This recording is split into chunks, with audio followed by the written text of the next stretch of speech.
Welcome back. In this lesson, we're going to cover Amazon metrics. This is basically going to boil down to how to keep your account healthy and not lose the privilege of selling your private label products on the Amazon sales platform. Amazon is a data-driven machine, plain and simple.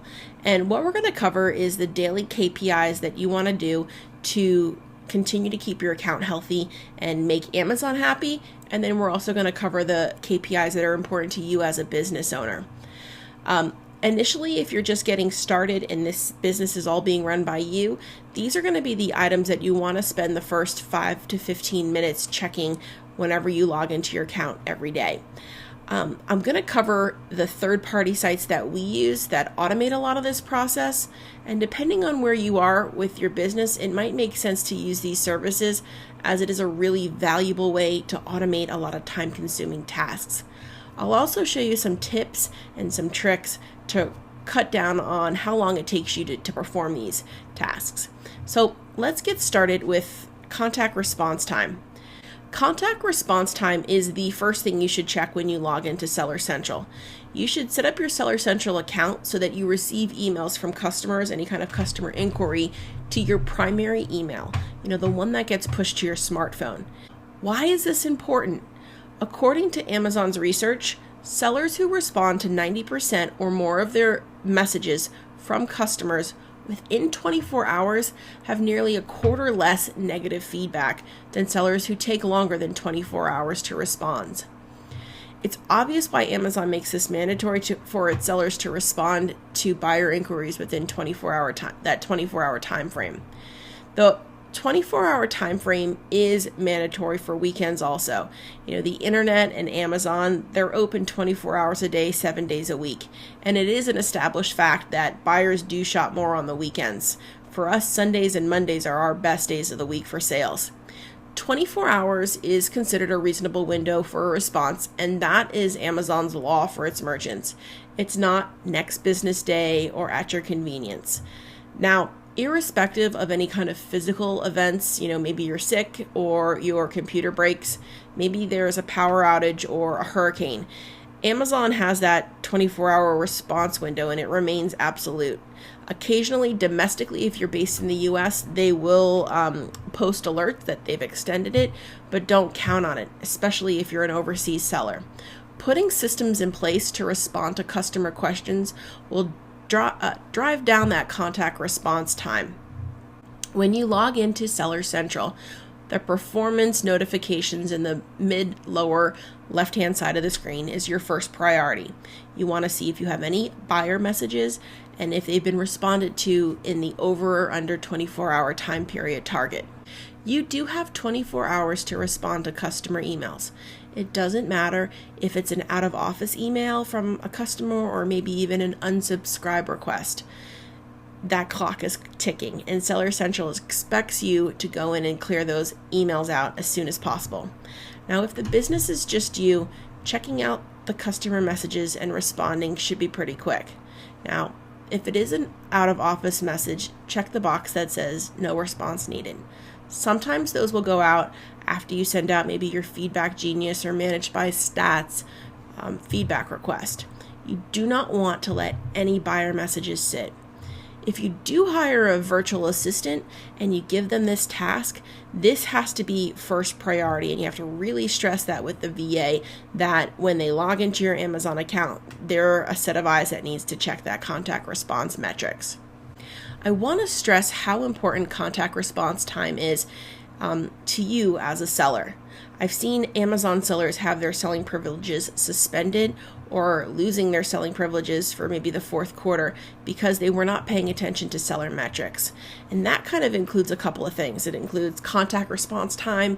It includes tracking information for fulfillment by merchant shipments, and it even incorporates negative feedback. So if you get several of those things lumped in a very short period of time, Amazon will look at your account and say, you know what, we don't trust this person and we don't want them interacting with our customers anymore. They're too much of a risk, and they will say goodbye. Now on the flip side, being in control of your contact response time helps you to have a really seasoned account, and it helps you to be ungated in restricted categories. Remember, Amazon sales and Amazon orders are Amazon's customers. They're not your customers. In short, you don't want to skimp on this. So let's talk solutions. Once you start operating on multiple Amazon Seller Central accounts, or if you're selling on multiple sales channels like Jet, Bonanza, eBay, a project management tool is an absolute must. There are 3 project management tool sites that I'm aware of, and I've personally tried all 3 of them. They're Asana, Basecamp, and Teamwork. And since we do have the 3 US Amazon accounts and we sell in Canada and the UK, and we're also in Jet and a few other non-Amazon sites, checking each site and clearing out any contact response related questions or fulfilling orders was always something that was very time consuming, and it was always something that I worried about, like, what if I missed something? Also, like if one of my virtual assistants was going on vacation, or if there was bad weather in some part of the world where one of my VAs was based, this would always make me worry, like, who is minding the shop? I just want you to know that this is a really cool tool, and I'll show you some of the functionality in the next slide. Asana and Basecamp, we used both, but we decided to use Teamwork. From my personal experience, Teamwork was the easiest user interface, and it was the most intuitive dashboard when we were making this decision about 2 years ago. It's easy for new team members to get assigned tasks really simply.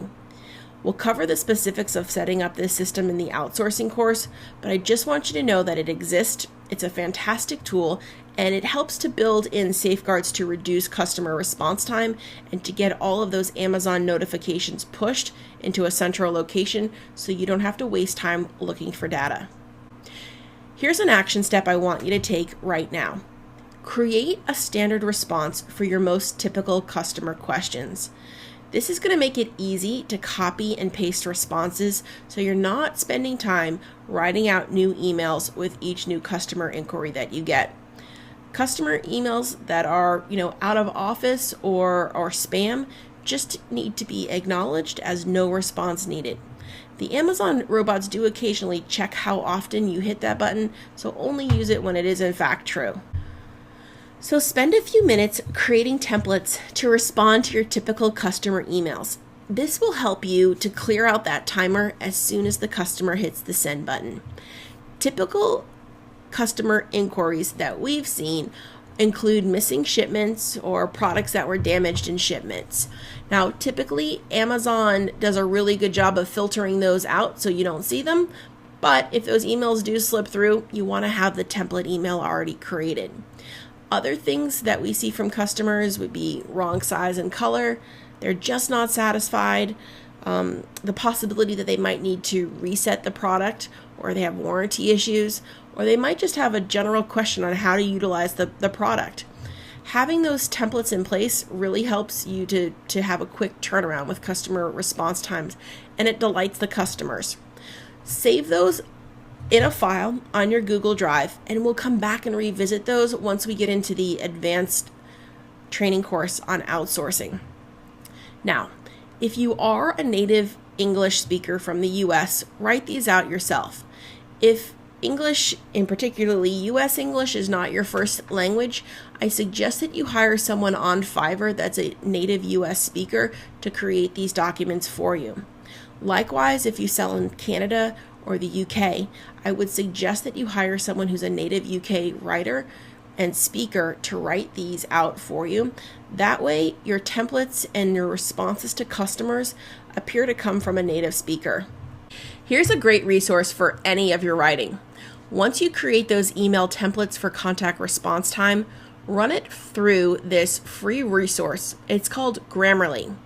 As a recovering engineer, writing was never my strongest subject in school. So this helps tremendously with communications to customers. Make sure you run all of your templates through this before saving your final version to the Google Drive.